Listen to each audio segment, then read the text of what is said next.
안녕하세요. 마인드 디톡스의 묵지마 캔디입니다. 오늘의 방송 제목은 불륜한 아내들이 적반하장인 이유와 역공에 필요한 남편 대응 방법입니다. 구독, 좋아요 눌러주세요.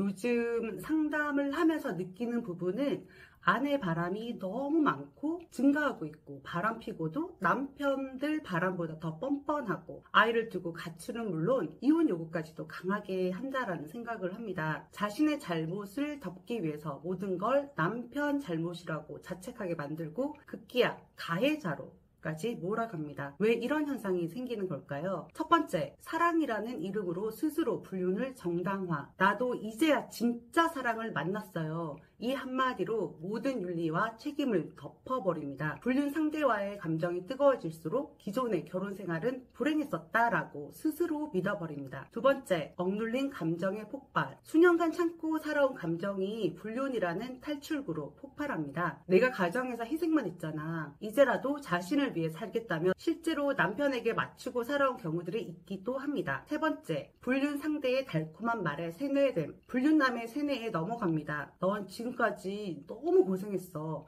내가 널 행복하게 해줄게. 그 한마디에 판단력이 흐려지고 자신의 남편은 자신을 불행하게 만든 사람이고 불륜남은 구원자로 생각합니다. 네 번째, 사회 분위기 변화. 여자들도 자기 인생을 요즘 강조하는데요. 나도 내 인생의 주인공이다 라는 생각이 깔려 있습니다. 이 말은 긍정적이고 좋은 말이지만 왜곡해서 배우자나 자녀보다 자신의 욕망에만 쏟을 때 도덕적 기준이 무너지면서 불륜에 빠져드는 것입니다. 다섯 번째, 자기 합리화가 강함. 남편이 나한테 잘해줬다면 난 바람 안 피웠어. 모든 책임을 남편에게 돌리며 자신의 잘못은 없는 것처럼 무마시킵니다. 여섯 번째, 이혼 준비를 위한 전략적 행동. 불륜이 들통나기 전부터 미리 상간남과 짜고서 가출하고 이혼할 계획을 세워둡니다. 이혼에 유리한 조건을 만들기 위해서 남편을 자극해서 손찌검을 하게 하거나 싸움을 부추겨서 증거를 확보하려고 합니다. 남편이 폭력적이다, 나는 피해자다 라는 프레임을 씌웁니다. 일곱 번째, SNS나 유튜브의 자극적 컨텐츠 영향. 당당하게 이혼하고 새로운 삶을 시작했다 라는 등 SNS 속 여성들의 성공담이나 불륜조차도 자기 개발로 포장된 컨텐츠에 영향받는 경우도 많습니다. 여덟 번째, 자녀 양육 부담이 사라짐. 아이들이 다 컸거나 혹은 양육권에 관심이 없는 경우에는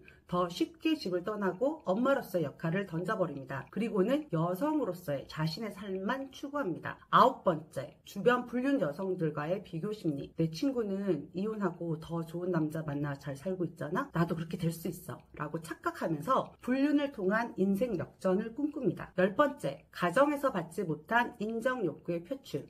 남편은 날 여자로 보지도 않아. 가정에서는 엄마, 아내, 며느리 역할에 묶여 살지만 불륜 관계에선 한 여자로 대접받는 느낌에 중독이 됩니다. 그래서 그 관계를 포기하지 못하고 가정을 버리는 쪽을 선택합니다. 참 뻔뻔하고 기가 차는 이유가 많아 보이죠? 그럼 이때 남편들은 어떻게 대응해야 할까요? 남편들이 감정적으로 대응할 경우에 심리적으로, 법적으로 모두 불리해질 수밖에 없습니다. 이때는 냉정하고 전략적으로 행동을 해야 합니다. 첫 번째, 감정적 대응 금지. 아내 행동이 기가 막히고 억울해도 화내고 소리치고 폭력적인 반응을 보이면 오히려 가해자로 몰릴 수 있습니다. 특히 녹음, 영상 촬영을 당하게 되면 모든 상황이 역전됩니다. 가장 중요한 건 평정심, 그리고 감정을 다스리는 것이 필요합니다. 두 번째, 불륜 증거 확보가 우선. 정황만 가지고 법적으로 아무 힘이 없습니다. 카톡 대화, 통화 녹취, 모텔 출입 CCTV, 위치 추적기 사진 등 불륜을 입증할 수 있는 명확한 증거가 있어야 이후에 이혼 소송, 위자료 청구, 양육권 등 모든 싸움에서 우위를 점유할 수 있습니다. 세 번째, 자녀들을 더 챙겨주세요. 불륜한 아내는 자녀까지 두고 나가기도 합니다. 이럴 때는 부성애를 강하게 드러내는 기록을 남겨야 되는데요.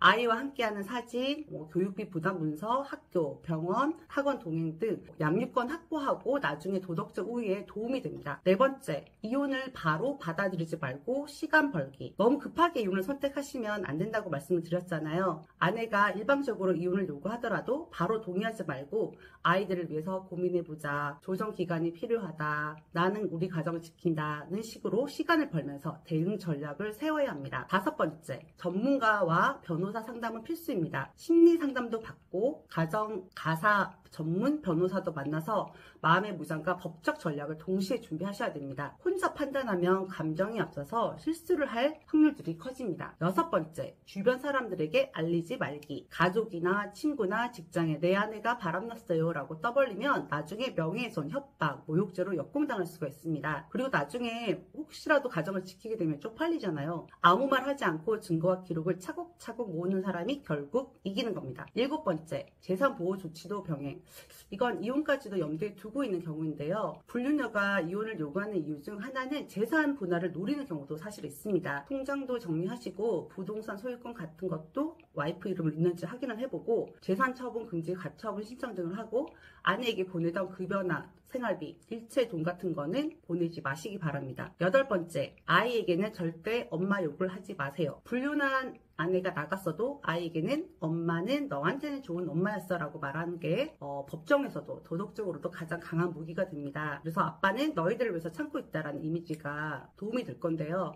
여러분들 상담하다 보면은 애들한테 엄마의 불륜 사실을 밝히고 싶습니다. 제가 너무 억울합니다 하는데 아이들이 그냥 눈치를 채는 것과 아빠가 직접 말하는 건 너무나 큰 차이이기 때문에 말하지 않는 것이 좋습니다. 여러분, 불륜은 분명 죄입니다. 그런데 요즘은 그 죄를 저지른 사람이 도리어 더 큰 소리치고 가정을 버리고 그리고도 내가 피해자야 라고 말합니다. 뻔뻔한 아내들의 태도에 남편들이 병들어가고 있습니다. 지금 이 순간에도요. 자책하거나 아내에게 휘둘리지 마세요. 절대 어떤 이유든 외도는 정당화될 수 없습니다. 가정을 지키는 힘은 진실과 여러분들의 완벽한 준비에서 지켜질 수 있습니다. 오늘 방송은 여기까지 하도록 하겠습니다. 네이버 카페에서 묻지마킹디 마인드 디톡스로 검색을 해주세요. 상담을 통해서 여러분들의 문제 해결에 실질적인 솔루션을 제공해 드리겠습니다. Have a sweet mind detox. 다음 방송일에 우리 또 만나요. 안녕.